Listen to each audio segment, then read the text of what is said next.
Hello everyone, welcome to our channel Explorer Bong Couple.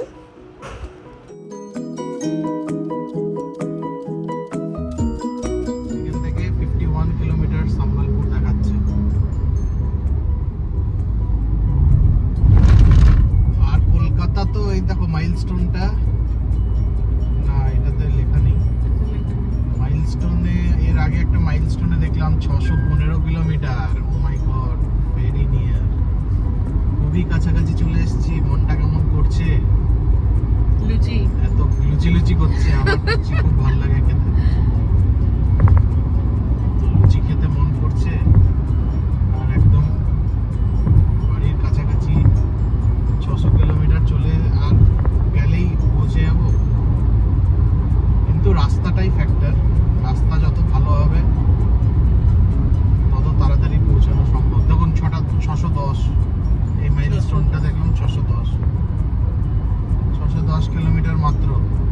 এতটা চালিয়ে এলাম আর 610 কিলোমিটার আর কি, কিছুই মনে হচ্ছে।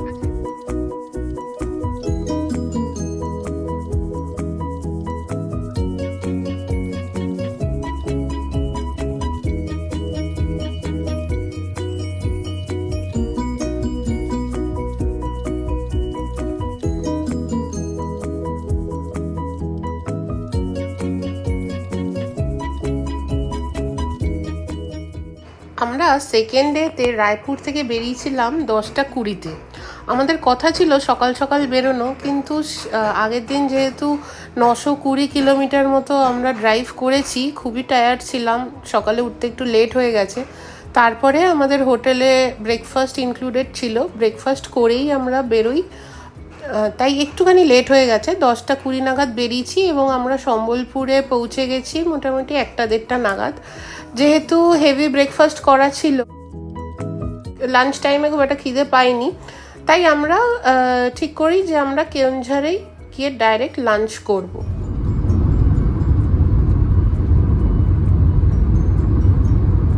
আকাশটা দুর্দান্ত লাগছে।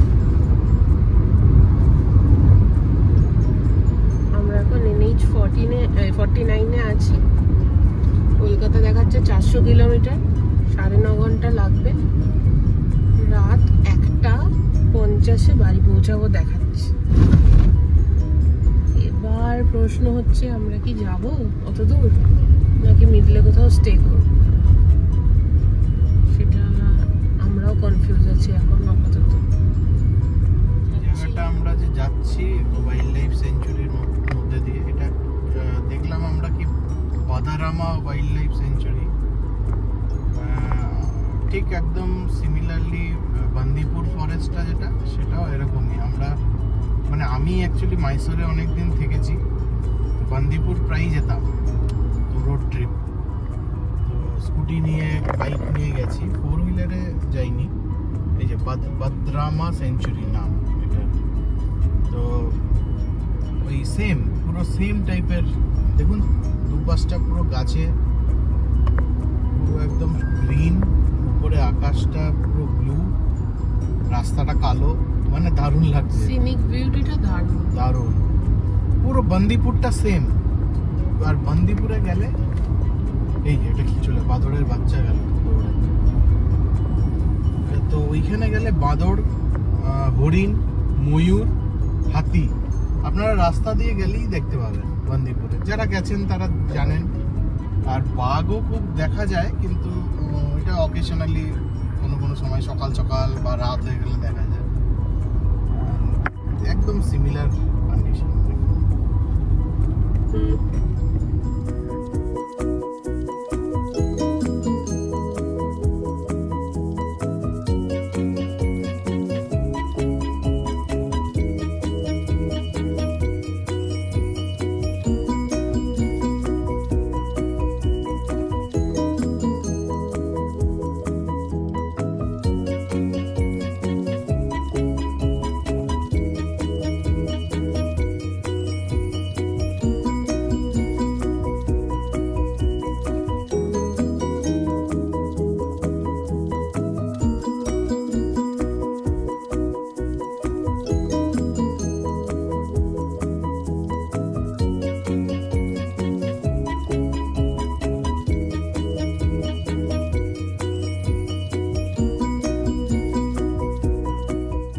আপনাদের মধ্যে কতজনের পাহাড় ভাল লাগে আর কতজনের সমুদ্র ভাল লাগে অবশ্যই কমেন্ট করে জানাবেন।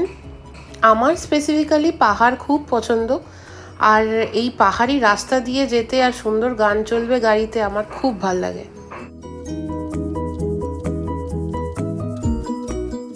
আমাদের যদিও গুগলে দেখাচ্ছিল 6:50 আমরা পৌঁছাবো কেওনঝড়ে, কিন্তু আমরা 5টাতেই পৌঁছে যাই। তারপরে আমরা রেস্টুরেন্টে যাই লাঞ্চ কাম ডিনার করতে, কারণ যেহেতু আমাদের লাঞ্চ হয়নি দুপুরে, এই 5টা নাগাদ আমাদের খিদে পাচ্ছিল। কিন্তু রেস্টুরেন্টে আমরা গিয়ে জানলাম যে বেশিরভাগ রেস্টুরেন্টই বন্ধ, 6টায় ওপেন হবে। তাই আমরা ঠিক করলাম যে আমরা কলকাতার পথেই এগোতে থাকি, রাস্তায় নিশ্চয়ই কিছু পেয়ে যাব রেস্টুরেন্ট, সেখানেই খেয়ে নেওয়া যাবে। কেওনঝড় ডিস্ট্রিক্ট পেরিয়ে গেছি, এখন আমরা কলকাতার পথে যাচ্ছি। প্রায় 333 কিলোমিটার বাকি, এখন টাইম হচ্ছে 6টা বাজে। দুঃখের বিষয় আমরা কোনো রেস্টুরেন্ট পাচ্ছি না। তো সকালবেলা যেহেতু হোটেল থেকেই হেভি ব্রেকফাস্ট করে বেরিয়েছিলাম, সেই জন্য আমাদের 2-3টে নাগাদ খিদে পাইনি। এবার 4-5টার থেকে খিদে পেতে শুরু করেছে, কিন্তু কোনো রেস্টুরেন্ট নেই। আপনারা দেখুন, এটা হচ্ছে হাইওয়ে, কিছুই নেই। তো আমরা কলকাতার পথে এগিয়ে চলেছি। যদি কোনো রেস্টুরেন্ট পাই আমরা করে নেবো লাঞ্চ কাম ডিনার। তো আজকের ব্লগটাই অবধি, বাড়িতে গিয়ে আপডেট দেবো কটায় পৌঁছেছি। আমরা কন্টিনিউ চলেই যাচ্ছি, আর দাঁড়াচ্ছি না এখানে।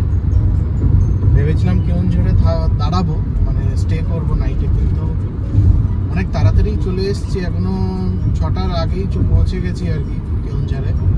তো সেই জন্য আমরা ভাবলাম যে আর কন্টিনিউ চলেই যাই। 333 কিলোমিটার দেখাচ্ছে, একদম বাড়ির কাছে এসে আবার থাকা, সেই জন্য একটু টেনে চলে যাবো ভাবছি। তো দেখা যাক আলটিমেটলি কি হয়, আপনারা নেক্সট ভিডিওতে আপডেট পাবেন। আগের ভিডিওতে আমরা বলেছিলাম ভিডিওটা এন্ড করছি, কিন্তু আমরা যা এক্সপিরিয়েন্স করলাম আপনাদেরকে শেয়ার করাটা খুব দরকার। আপনারা দেখছেন মেঘটা, আকাশটা কালো হয়ে এসছে, মেঘ করেছে খুব, আর রাস্তায় প্রচণ্ড জোরে বৃষ্টি নেমেছে। আপনারা ভিডিওতে দেখুন, সেরকম অন্ধকার আর বৃষ্টি নেমেছে। আর কেওনঝড়টা যেই পেরোলাম, রাস্তাটা অতিরিক্ত বাজে, এত বড় বড় হোলস, মানে পটহোল, আর এত বড় বড় গর্ত, পুরো ডিগবাজি খাচ্ছে এরকম গাড়িটা, শুধু লরি যাচ্ছে। তাও এসইউভি বলে একটু ভালো, কেন কি গ্রাউন্ড ক্লিয়ারেন্সটা অনেকটা আমাদের, কিন্তু যদি সিডান গাড়ি বা তা ওদের কিন্তু গ্রাউন্ড ক্লিয়ারেন্স কম। আর দেখুন রাত্রিবেলা অসম্ভব বৃষ্টি হচ্ছে এবং ভিজিবিলিটি একদম জিরো, একদম কিছু দেখা যাচ্ছে না। আর যেহেতু সারাটা দিন রোদ খেয়েছে রাস্তাতে, যেই বৃষ্টিটা হচ্ছে রাস্তা থেকেও ধোঁয়া বেরোচ্ছে, এত জোরে বৃষ্টি আর অন্ধকার, মানে দেখাই যাচ্ছে না কিছু। আমরা বেশি স্পিডে টানতেও পাচ্ছি না, আর রাস্তাটা অতিরিক্ত বাজে, মানে এরকম রাস্তা এখনও অবধি কী করে মেনটেন করেনি জানি না। মানে অল্প স্বল্প খারাপ মানা যায়, কিন্তু এটা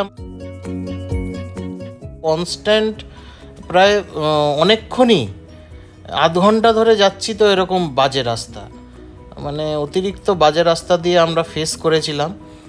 তার উপরে আমার নেক্সনের তেলও শেষ হয়ে এসেছিলো, অলমোস্ট একদম শেষের দিকে ছিল। আর এদিকে রাস্তাটাও আমরা খুব টেনশন করছি কি কতক্ষণে পেট্রোল পাম্প পাবো, কিন্তু আলটিমেটলি এই রাস্তাটা শেষ হয় এবং আমরা পেট্রোল পাম্প পাই। পেট্রোলটা পুরো ফুল ট্যাঙ্ক করি, দিয়ে তারপরে রওনা দিই। আমরা সাজেস্ট করব এই পোর্শনটা আপনারা ডে লাইটে ট্রাভেল করুন, বা আপনারা চেষ্টা করুন যে রাস্তাটা ওই হায়দ্রাবাদ দিয়ে একটা রাস্তা আছে, ওইটা দিয়ে আসতে পারেন। আর আরেকটা রাস্তা আপনি তার আগেই বালাসোরের দিকে চলে যেতে পারেন, ওই দিক দিয়ে গিয়ে আসতে পারেন। একটু ডিস্টেন্সটা বেশি হবে, কিন্তু আপনাদেরকে এইগুলো ফেস করতে হবে না। তো আপনারা দেখুন ভিডিওতে কীরকম আমাদের এক্সপিরিয়েন্স হলো।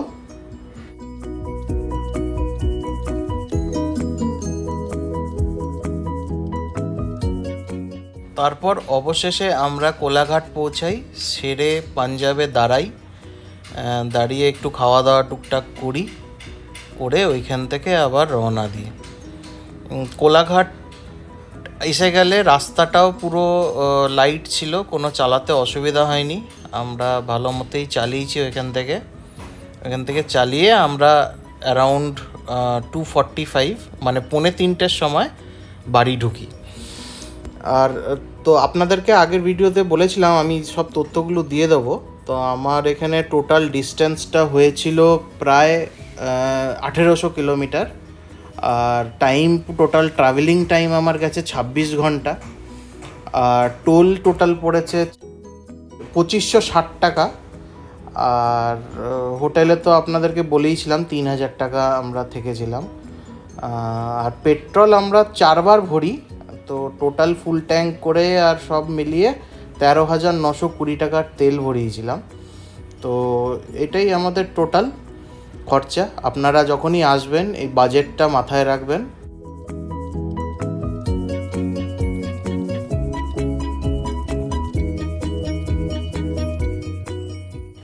আমাদের বাড়ি গড়িয়াতে, তো আমরা টোটাল নাসিক টু গড়িয়ার ডিস্টেন্সটা কভার করেছি।